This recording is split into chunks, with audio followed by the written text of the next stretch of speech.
What's good, y'all? It's the Doom Chats React, and we're back with another video. Who we got today, C? Today we're back with another American Reaction. Let's go. Super excited about this video. If you're new to us and we're new to you, make sure you scroll down, hit that subscribe button, and turn on the post notification bell because we're on the road to 200K. And we cannot get there without you guys, all right? Join the family. Without further ado, let's get into the video. It's my first time ever here in Ireland, and there are some interesting things that I noticed in my first few days staying in Dublin. The first thing is that it's really so green. It's like everywhere you look, there's green, whether it's part of nature or green really lights, nice. Green paint, green houses. Green is everywhere. Okay, this part of Ireland, wherever she's at, I would really enjoy it because green is my color. Yes. And all that green is popping like that. You can see the lights in this building that's green, reflecting off of the water. Y'all doing great. We're catching my attention already. Trust me. It's really beautiful, but I was just very taken aback by how green Ireland really is. Another thing that I noticed really quickly is how expensive it is, especially compared to the rest of Europe. And I've heard this is mostly within Dublin, and that once you get outside of the city, that the prices are a lot more reasonable in the villages and smaller towns throughout the country. So I'm here in Enniskerry at the Powerscourt House and Gardens, and I can say that you notice even 30 minutes or an hour outside of Dublin that the prices do start to go down. But Dublin is a city that's known for having very high housing prices, but also the prices at cafes, coffee shops, restaurants, stores, everything seems to be quite high, very similar to the prices where I'm from in Florida. Taxis are also quite expensive, and I found it funny that strangers on the street offered to split a cab with me at night after leaving a bar because they wanted to reduce the price. Bro, I think that's kind of tight though. Like at the end of the day, you walk into somebody be like, "Yo, you about to catch that cab?" Like, "Yeah, bro. I'll split what you like. Yeah. How much the cost is, I got you. Like, just I need to get where I gotta get to." Right. Cool. I'm saving money. We saving money. You know what I'm saying? But we got a full car anyway, so I don't think we'll be able to do it. No. Splitting. Yeah. We wouldn't even be able to get in the cab unless it's an SUV. Gotta have an SUV. There you go. There you go. I'd pay around 11 to 20 euro within Dublin city center for like a 5 or 10 minute ride, and I even paid 30 euro one time because there was no availability of taxis, and sometimes the buses can be a bit slow, so that was pretty shocking. Something that was a very pleasant surprise was how good the food was. I really wasn't expecting that much as far as the foodie scene. I haven't heard that much about the scene here in Dublin or throughout Ireland. I was kind of just expecting a lot of burgers and pub food, and while of course there is plenty of that, I was surprised by the variety of food and how many healthy options there were as well. So if you come to Ireland, definitely enjoy the local food. Everything at the cafes, like soups, sandwiches, scones, everything seems homemade and made within that location. So that's something that shocked me in a good way. Another thing that surprised me was the weather. It's actually been like this the entire time I've been here. Yeah, it's been a little bit windy, it's been a little cloudy and cold, but it hasn't rained yet the whole time I was here. And I was expecting it to rain pretty much every day. So I've been pleasantly surprised at how mild the weather has been. Although maybe I just got lucky.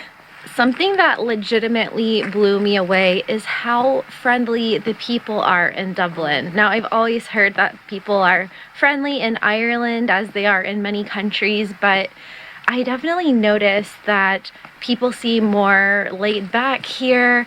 They also seem to know each other. Like, it seems like a very small town, like a big city with a small town feel.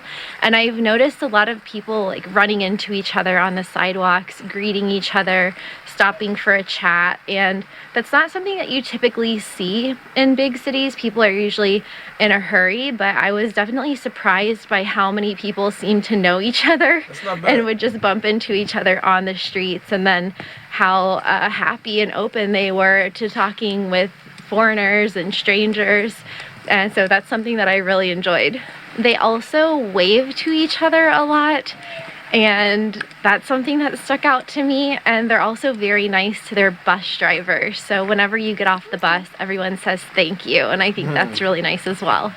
But one thing that a local told me is that even though people may seem friendly and happy on the outside, it's not always that way on the inside.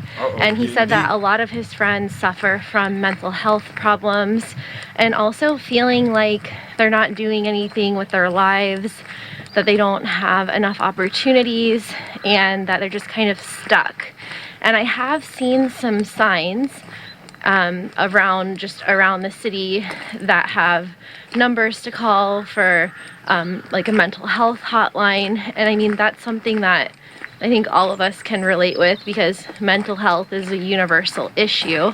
Wow. Yes, it is. And we are people who are big on having a positive mindset. Yeah. You know, I really do want to know why is that, because I believe I think it was Sweden. And they were saying that they have depression, like when the sun is out all the time or something like that. Yeah. So why is that? What are, like, what's the society issues, and is it something that's passed down? I mean, that's a good question. How often do people migrate to other countries when they feel stuck? Or so what are they doing to, battle with or to overcome the mental health situations that they're dealing with, especially being that they feel like there's nothing to do. You know what I'm saying? Which I believe that's always something to do, but it's about your upcoming and what you find. Your perspective on your perspective of things and how you like to go about different activities. Right. So what is it that you guys do to deal with the mental health? Right. So I would just give some tips on just keeping a uplifted spirit. You can listen to podcasts. You can read self-help books. Watch your favorite YouTubers and see different, whatever your topic is that you want to watch. Mental health, that's a serious issue. It is. And one thing I want to add, since we're giving great advice, is one of my favorites. If you want to, reach a goal, create new habits.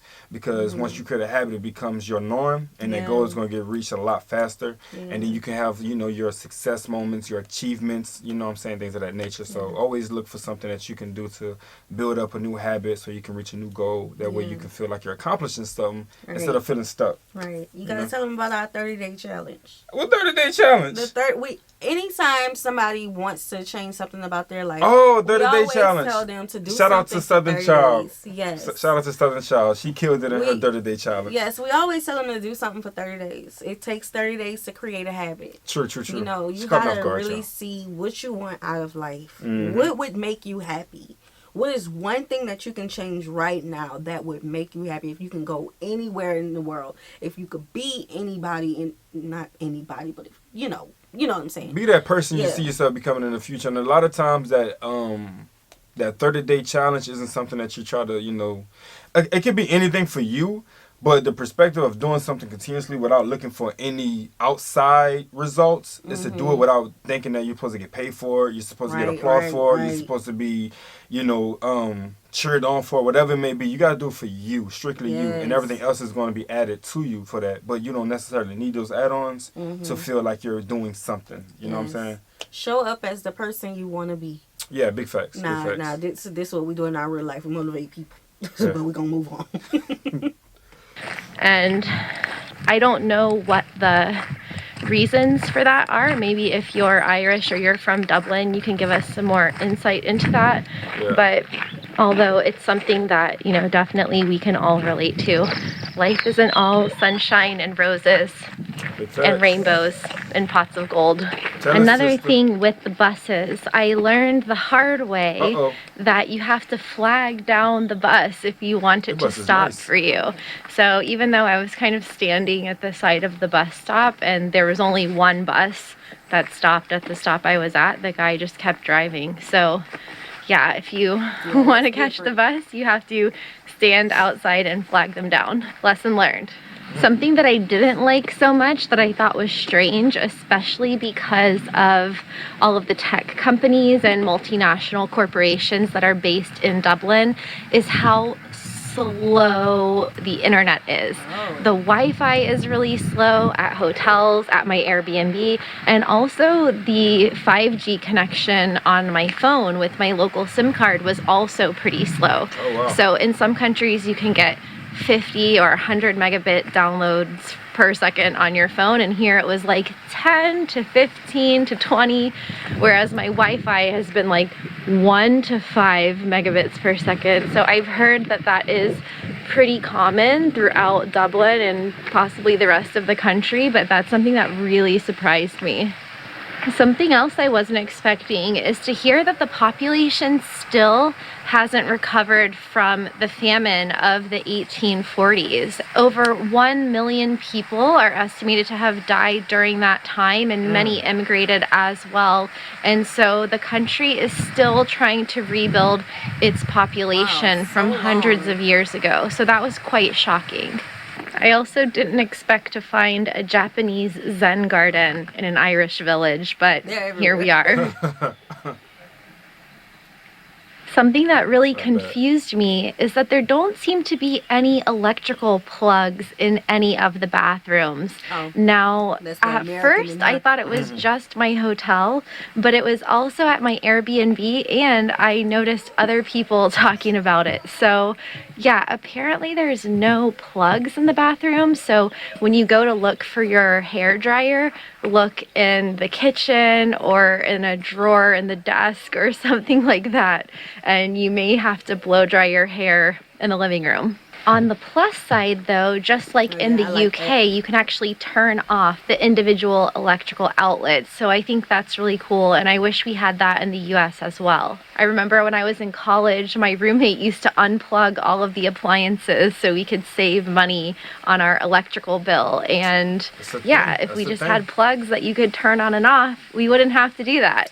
Something that I thought was really cool is that like Sierra said, that American Neighborhood was coming out just now. That's something we've been doing since we was young. Yes. It's like when we leave in the house, we turn off all TVs, plug it all that. Like we just do. Like that's just. Yeah, I was thinking about that the other day when we was talking about, you know, homes, and I was like, I just wish that would be something, because like we have a baby now who's starting to, you know, she's walking now, so she's getting into things, and we have to buy covers to go over them. Yeah, that's just, if we could just cut it off. That would be like so important. Like I don't care if it's like even a switch, like just added a light switch on the wall that it says all volts. Pff, turn it off. Yeah, all, not just one. Right.